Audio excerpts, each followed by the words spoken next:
It's just so different meeting with clients who come to me through the Dave Ramsey program, people who have been following Dave Ramsey for 15, 20, 25 years, as opposed to people who never heard of Dave Ramsey or they've heard of him, but they're not following his program.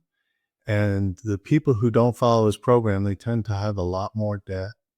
They tend to not have a problem with the debt, going into retirement with car loans and credit cards and mortgages. And then people who've been following Dave Ramsey for 15 or 20 years typically will come in and they're in a much better financial position to go into retirement.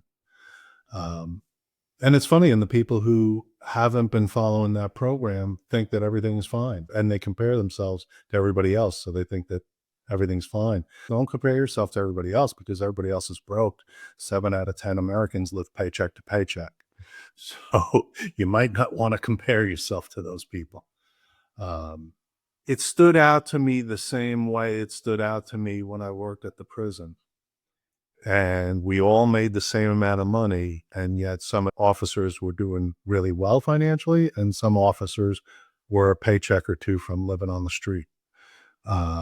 A lot of times with this same amount, they're making the same amount of money. They're making the same amount of money as somebody else who's been following Ramsey for 15 or 20 years, and they're just in a much better financial position.